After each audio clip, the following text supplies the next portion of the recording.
Bihar TV 20 में आपका स्वागत है। मैं हूं आपके साथ नुसरत जहां।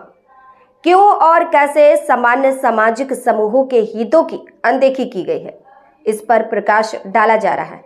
नई कड़ी में मुख्य रूप से मुसलमानों के साथ नाइंसाफी की व्याख्या है। सत्ता और सियासत में मुसलमानों के साथ ऐसे बर्ताव का यह कोई नया मामला नहीं है। एक दो अपवादों को छोड़ दे तो इसे आबादी के हिसाब से हिस्सेदारी कभी नहीं मिली है।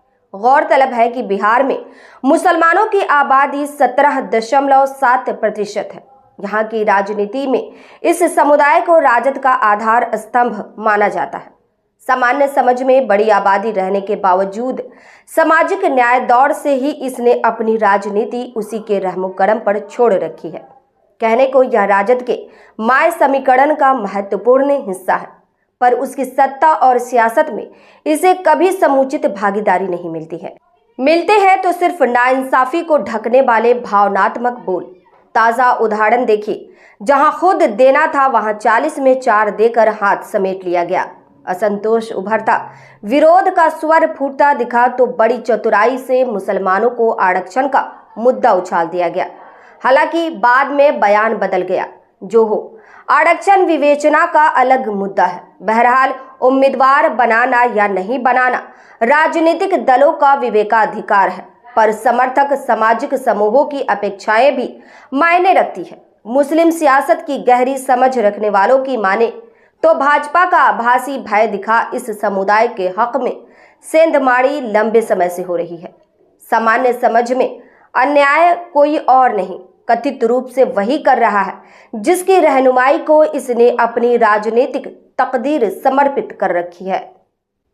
गौर करने वाली बात यहाँ यह भी है कि दीर्घकाल से जिसका भय दिखाया जा रहा है उसकी रीति, नीति और रणनीति बिल्कुल साफ है। उसे इस समुदाय से वोट की अपेक्षा नहीं है, समर्थन की याचना नहीं है। मिल गया तो ठीक, नहीं तो कोई शिकवा शिकायत नहीं।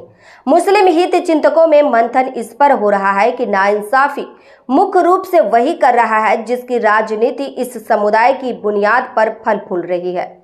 विश्लेषकों की समझ में मुसलमानों के साथ बेईमानी 2 तरीके से होती है। मतों का ध्रुवीकरण रोकने के नाम पर उन निर्वाचन क्षेत्रों में भी उम्मीदवारी से वंचित कर दिया जा रहा है जहां मुस्लिम समुदाय की बहुत बड़ी आबादी है।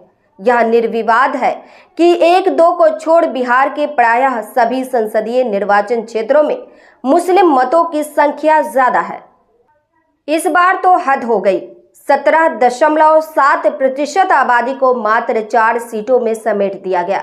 उन 4 में 2 राजद के हैं। यह सब तो है ही, मतदान में छल की चर्चा भी खूब होती है, इस रूप में कि मुस्लिम मतों के मुकम्मल समर्थन से राजद और उसके सहयोगी दल के यादव या फिर दूसरे समाज के उम्मीदवार तो बुलंदियां छू लेते हैं, पर उसी राजद और सहयोगी दल के मुस्लिम उम्मीदवार को आमतौर पर उन जातियों का संपूर्ण साथ नहीं मिलता है। अधिसंख्य लोग दूसरी धारा में बह जाते हैं। परिणाम स्वरूप मुसलमानों की बड़ी आबादी रहने के बाद भी कामयाबी दूर रह जाती है। इसके एक नहीं अनेक उदाहरण गिनाए जाते हैं। मुस्लिम हित चिंतकों के मुताबिक सिवान, दरभंगा, मधुबनी, अररिया, कटिहार आदि क्षेत्रों में ऐसा ही होता रहा है। इन क्षेत्रों में माय यानी मुस्लिम और यादव मतों की जो संयुक्त संख्या है, मतदान केंद्रों तक एकजुटता बनी रहे तो फिर मुस्लिम उम्मीदवारों के बेड़ा गर्क होने का कोई खतरा नहीं रहता। पर अधिकतर मामलों में मतदान केंद्रों में वैसी एकजुटता रह नहीं पाती है। वहां जाति की राजनीति करने वालों की पकड़ ढीली पड़ जाती है। जीत भाजपा या उसके सहयोगी दल की हो जाती है। इसे रोकने के लिए जातियों पर पकड़ मजबूत बनाने की पहल न कर मुसलमानों को मैदान में उतरने से रोक दिया जाता है।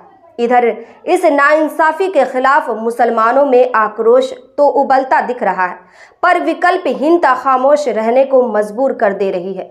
हालांकि जहां विकल्प दिखता है, समर्थन उस ओर मुड़ जा रहा है। पूर्णिया और सिवान इसके 2 बड़े उदाहरण हैं। तो रही ना बेखबर, देखें खास खबर सिर्फ बिहार टीवी 20 पर।